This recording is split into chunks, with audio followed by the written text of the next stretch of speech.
1. Perhatikan wacana berikut ini.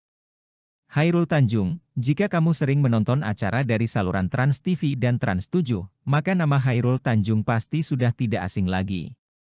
Pemegang Citicorp ini juga memiliki kisah pengusaha sukses dari nol di Indonesia.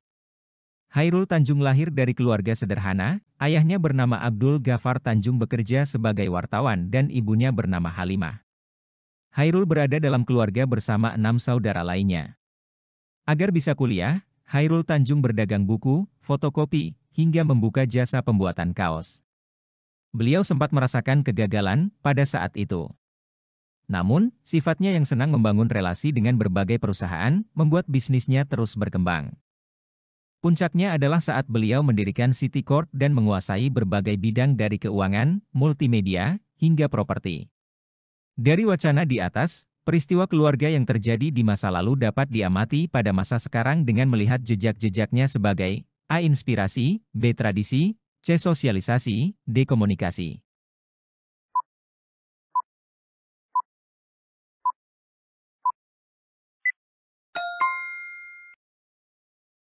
Kisah sukses Chairul Tanjung bisa menjadi inspirasi bagi orang-orang yang ingin meraih kesuksesan, meskipun berasal dari latar belakang yang sederhana.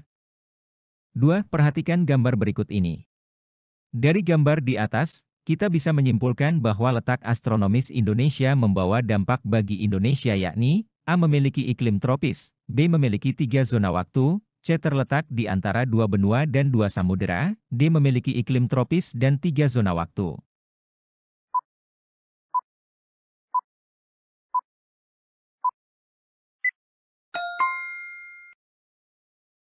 Berdasarkan gambar tersebut, kita dapat menyimpulkan bahwa letak astronomis Indonesia memiliki beberapa dampak, antara lain, terletak di antara 2 benua, Asia dan Australia, dan 2 samudera, Samudera Hindia dan Pasifik. Indonesia memiliki 3 zona waktu, karena wilayahnya yang luas membentang dari barat hingga timur.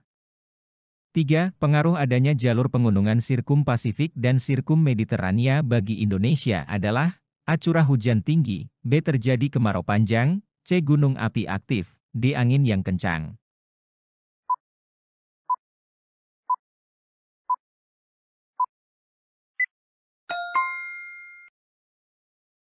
Pengaruh dari jalur pegunungan Sirkum Pasifik dan Sirkum Mediterania terhadap Indonesia lebih cenderung terkait dengan aktivitas gunung api.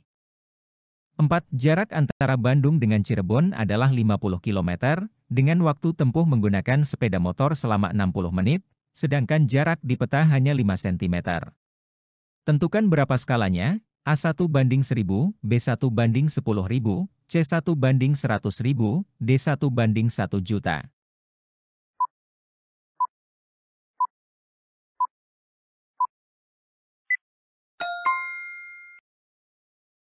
Skala sama dengan jarak sesungguhnya dibagi jarak pada peta. 50 km dibagi 5 cm, sama dengan 10 km per cm. Namun, umumnya skala peta diekspresikan dalam bentuk perbandingan. Kita perlu mengonversi 10 km per cm ke dalam bentuk perbandingan yang tepat. 1 cm sama dengan 100.000 cm, jadi, skala peta adalah 1:100.000. 5. Perhatikan pernyataan berikut ini. 1. Tidak diketahui pengarangnya, 2. Tidak diketahui secara tepat waktu kejadian, 3. Berisi tuntunan nilai, ajaran hidup, dan sebab akibat, 4. Menampilkan unsur sejarah, 5. Pengarangnya seorang sarjana, 6. Menjadi milik pribadi. Cerita rakyat yang berkembang di masyarakat tersebut, memiliki ciri khas yang menjadi karakternya, manakah yang termasuk ciri khas cerita rakyat? A1, 2, 5, 6, B3, 4, 5, 6, C1, 2, 3, 4, D1, 3, 4, 5.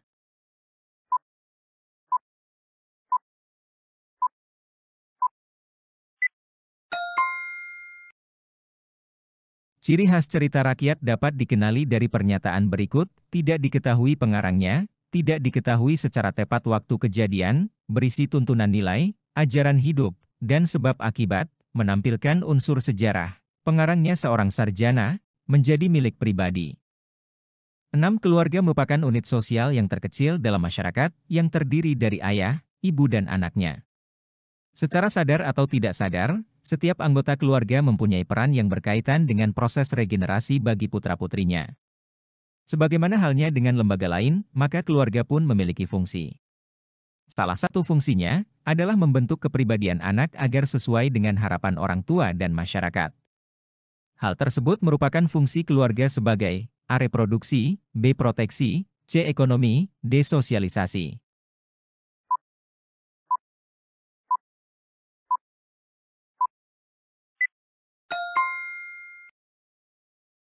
Melalui proses sosialisasi, anak-anak belajar norma, nilai, dan perilaku yang diharapkan oleh keluarga dan masyarakat, sehingga mereka dapat menyesuaikan diri dengan lingkungan sosial mereka.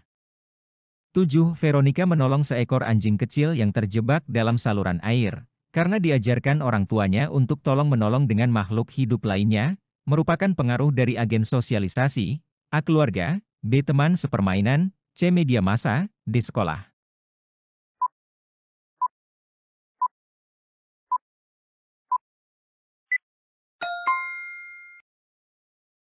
Keluarga merupakan agen sosialisasi yang pertama dan utama dalam membentuk nilai, norma, dan perilaku pada individu. Peran orang tua dalam mengajarkan nilai-nilai dan perilaku sosial kepada anak-anak sangatlah penting dalam proses sosialisasi. 8. Polisi menghentikan seorang pengguna sepeda motor yang tidak menggunakan helm saat razia lalu lintas, karena hal tersebut dapat membahayakan diri sendiri. Apa yang dilakukan pengguna sepeda motor tersebut merupakan pelanggaran norma, A. Agama, B. Kesusilaan, C. Kesopanan, D. Hukum.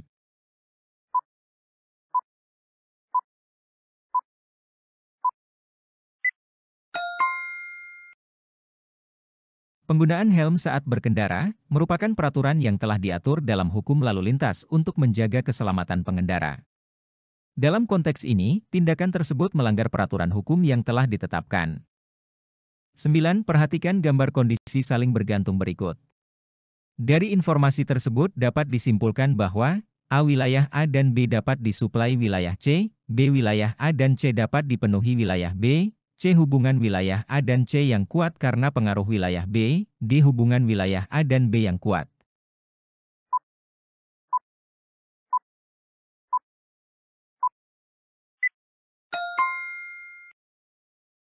Dari gambar yang menunjukkan ketergantungan antara tiga wilayah, dapat disimpulkan bahwa wilayah A dan B dapat disuplai wilayah C, wilayah A dan B saling bergantung untuk memenuhi kebutuhan wilayah C. Jadi, wilayah A dan B dapat menyediakan pasokan atau kebutuhan yang diperlukan oleh wilayah C. 10. Seorang konglomerat membeli sebuah mobil Lamborghini untuk hadiah ulang tahun anaknya. Hal tersebut berarti untuk memenuhi kebutuhan A. Primer, B. Sekunder, C. Tersier, D. Sekarang.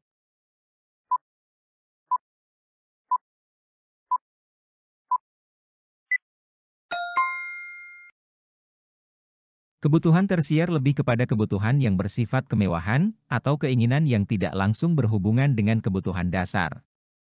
Dalam kasus ini, membeli mobil mewah Lamborghini merupakan kebutuhan yang lebih ke arah tersier, bukan kebutuhan utama atau primer. 11. Seorang tukang bubur menabung selama 15 tahun agar bisa berangkat haji ke Tanah Suci.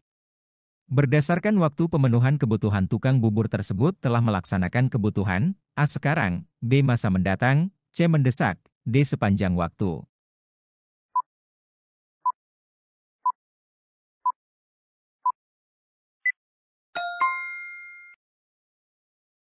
Dia sedang mempersiapkan atau memenuhi kebutuhan yang akan terjadi di masa yang akan datang, yaitu kebutuhan untuk berangkat haji ke Tanah Suci. 12. Perhatikan daftar berikut ini. 1. Jenis kelamin, 2. Tingkat pendidikan, 3. Lingkungan tempat tinggal, 4. Kemajuan iptek, 5. Pendapatan, 6. Status sosial, 7. Selera, 8. Adat istiadat. Data tersebut adalah faktor-faktor yang mempengaruhi A. Kebutuhan, B. Aktivitas, C. Interaksi, D. Norma.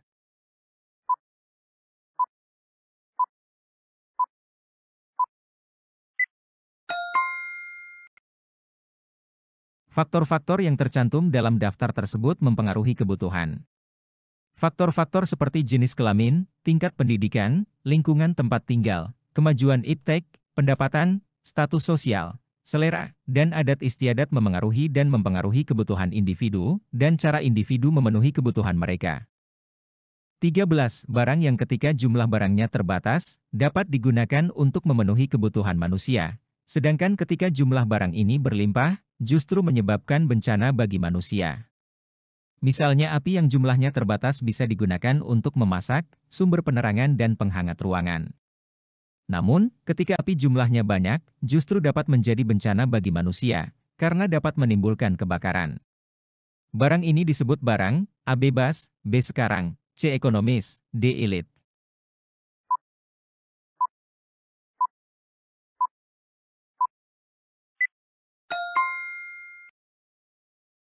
Barang yang ketika jumlahnya terbatas, dapat digunakan untuk memenuhi kebutuhan manusia, tetapi ketika jumlahnya berlebihan dapat menjadi bencana bagi manusia, disebut sebagai barang ekonomis.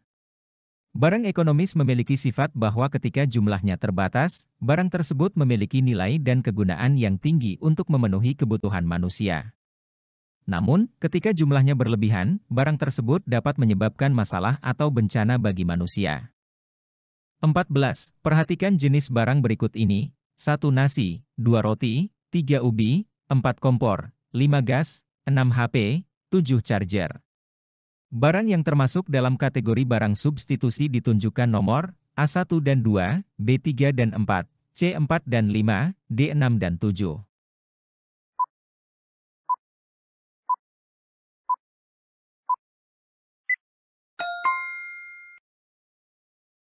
Barang substitusi adalah barang yang bisa saling menggantikan satu sama lain dalam memenuhi kebutuhan konsumen. Dari daftar yang diberikan, barang yang termasuk dalam kategori barang substitusi adalah 1 dan 2. Nasi dan roti merupakan barang yang saling berkaitan dan bisa digunakan sebagai pengganti satu sama lain dalam proses memasak. 15. Perhatikan jenis barang berikut: 1 pensil, 2 pertalite, 3 motor, 4 pulpen, 5 jagung, 6 nasi, 7 pertamax. Barang yang termasuk dalam kategori barang komplementer ditunjukkan oleh nomor A1 dan 4, B2 dan 3, C2 dan 7, D5 dan 6.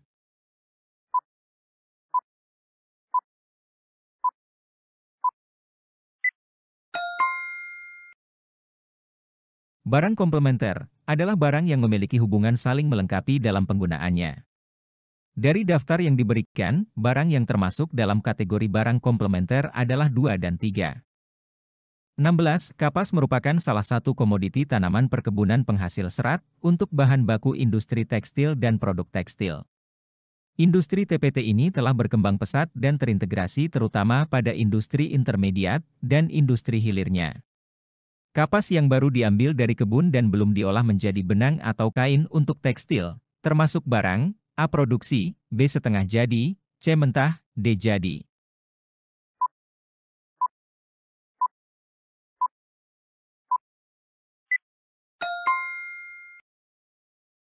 Kapas yang baru diambil dari kebun dan belum diolah menjadi benang atau kain untuk tekstil, termasuk dalam kategori barang mentah. Barang mentah adalah barang yang belum mengalami proses produksi lebih lanjut dan masih dalam bentuk alaminya. Kapas yang baru dipanen dan belum diolah lebih lanjut menjadi benang atau kain, termasuk dalam kategori barang mentah. 17. Perhatikan data berikut ini: 1. Munculnya hewan mamalia, 2. Hewan reptil besar telah punah, 3. Iklim bumi sudah mulai stabil, 4. Terbagi menjadi 2 zaman yaitu zaman tersier dan zaman kuarter, 5. Zaman kuartier mulai terdapat tanda-tanda kehidupan manusia. Data tersebut merupakan proses perkembangan bumi, berdasarkan ilmu geologi yakni zaman A. Arkeozoikum, B. Paleozoikum, C. Mesozoikum, D. Neozoikum.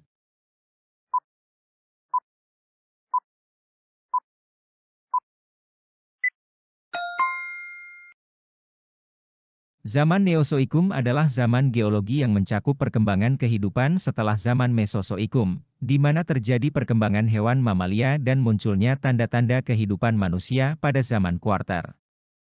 18. Perhatikan pernyataan berikut ini: 1. Limbah yang berasal dari kegiatan manusia, 2. Adanya CFC dari hasil kebocoran mesin pendingin, 3. Limbah padat dari kegiatan industri, 4. Bebasnya karbon monoksida dan karbon dioksida ke udara, 5. Pembuangan hasil bekas limbah industri, rumah tangga, ke perairan, 6. Penggunaan bahan peledak dan racun dalam kegiatan menangkap ikan. Manakah yang menjadi penyebab pencemaran air? A1 dan 2, B5 dan 6, C4 dan 5, D3 dan 4.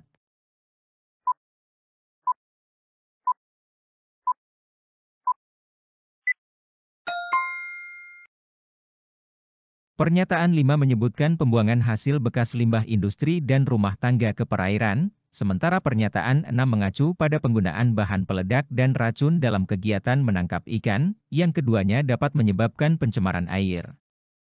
19.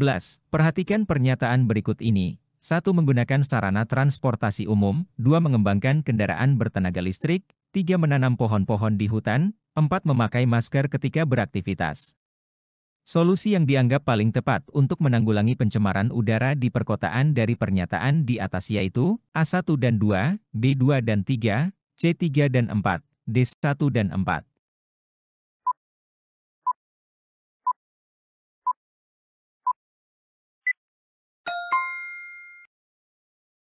Pernyataan 2, mengembangkan kendaraan bertenaga listrik, dapat membantu mengurangi emisi gas buang dari kendaraan bermotor, sedangkan pernyataan 3, menanam pohon-pohon di hutan, dapat membantu dalam menyerap karbon dioksida dari udara, sehingga keduanya merupakan solusi yang berpotensi efektif dalam menanggulangi pencemaran udara di perkotaan. 20. Sejak tahun 1646 pada masa pemerintahan Ki Kapol, yakni salah satu tokoh karismatik yang tinggal di Desa Lelea Indramayu, dia memiliki tanah 26.100 meter persegi yang ditanami padi. Hasil tanam padinya bisa menghidupi keluarganya, bahkan masih ada sisanya. Di rumah Ki Kapol sering dijadikan tempat berkumpulnya anak-anak muda, maka terbersit di dalam hatinya untuk mengadakan acara sebagai tempat berkumpulnya anak-anak muda. Biaya acara tersebut diambil dari hasil panen tanaman padinya di sawah, yang kini dikelola oleh anak-anak muda di kampung tersebut. Kini budaya tersebut masih lestari dilaksanakan setiap tahunnya yang diberi nama Angarot, B. Nadran, C. Ngunjung, D. Sedekah Bumi.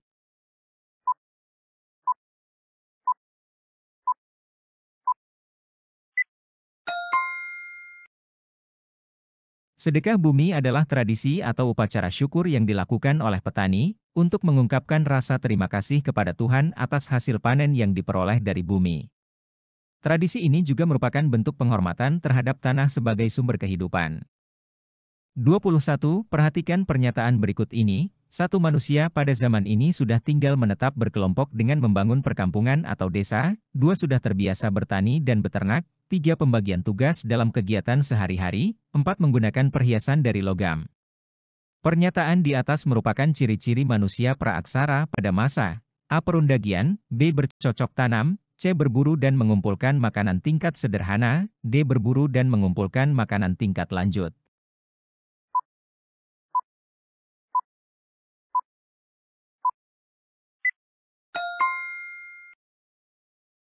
Ciri-ciri seperti tinggal menetap berkelompok dengan membangun perkampungan, aktivitas bertani dan beternak, pembagian tugas dalam kegiatan sehari-hari, serta penggunaan perhiasan dari logam, menunjukkan bahwa manusia pada masa praaksara sudah terbiasa dengan kehidupan bercocok tanam.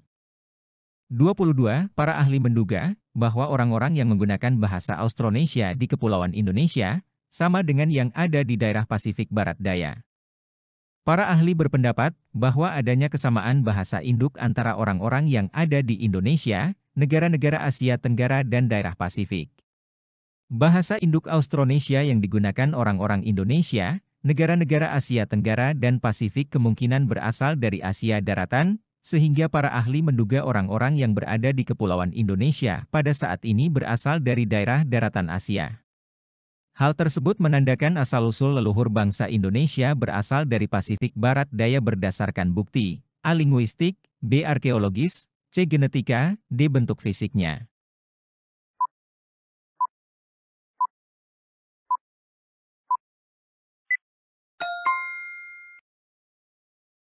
Pendugaan tentang bahasa induk Austronesia yang digunakan di Indonesia, negara-negara Asia Tenggara, dan daerah Pasifik serta asal-usul orang-orang yang berada di Kepulauan Indonesia berasal dari daerah daratan Asia, didukung oleh penelitian dan analisis genetika yang mengungkapkan hubungan antara populasi yang berbeda secara genetis di wilayah-wilayah ini. 23. Perhatikan wacana berikut ini, demo tolak kenaikan harga BBM. Aksi unjuk rasa di kawasan Patung Kuda, Jakarta kembali digelar pada Senin. Massa yang tergabung dari berbagai elemen masyarakat menolak kenaikan harga BBM jenis Pertalite dan Pertamax. Titik aksi unjuk rasa terjadi di sejumlah daerah. Misalnya, di DKI Jakarta massa menggelar aksi di kawasan Patung Kuda, DPR RI, hingga Istana Negara. Aksi unjuk rasa hari ini merupakan aksi lanjutan dari demo tolak kenaikan harga BBM sebelumnya. Gelombang penolakan terhadap harga baru BBM telah terjadi sejak sepekan terakhir. Diketahui, saat ini BBM jenis Pertalite naik dari Rp7.650 menjadi Rp10.000 per liter. Sementara Pertamax naik dari Rp12.500 menjadi Rp14.500 per liter. Dari wacana di atas, massa dari berbagai elemen masyarakat tersebut yang menolak kenaikan harga BBM jenis Pertalite dan Pertamax termasuk bentuk interaksi, A. Persaingan, B. Kontravensi, C. Pertentangan, D. Asimilasi.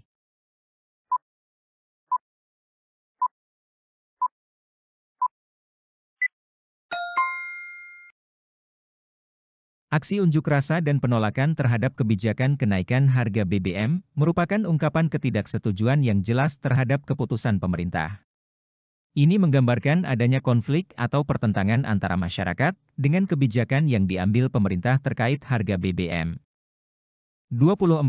Perhatikan pernyataan berikut. 1. Pertumbuhan penduduk yang tinggi. 2. Alat pemuas kebutuhan yang berasal dari alam jumlahnya terbatas. 3. Kerusakan ekosistem alam. 4. Potensi sumber daya alam yang sama. 5. Perkembangan iptek yang merata. Faktor yang menyebabkan kelangkaan ditunjukkan oleh nomor A1, 2, dan 3, B1, 2, dan 4, C2, 3, dan 4, D3, 4, dan 5.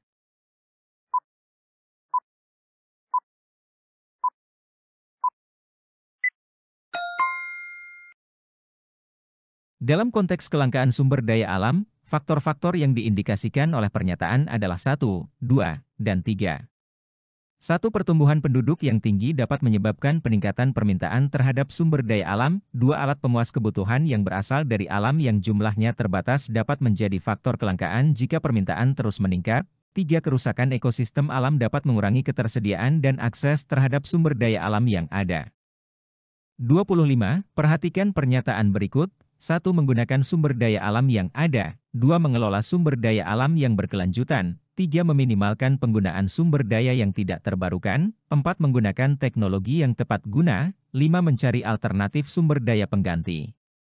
Dari data di atas, manakah langkah-langkah pencegahan kelangkaan sumber daya? A1, 2 dan 3, B2, 3 dan 4, C1, 3 dan 4, D1, 3 dan 5.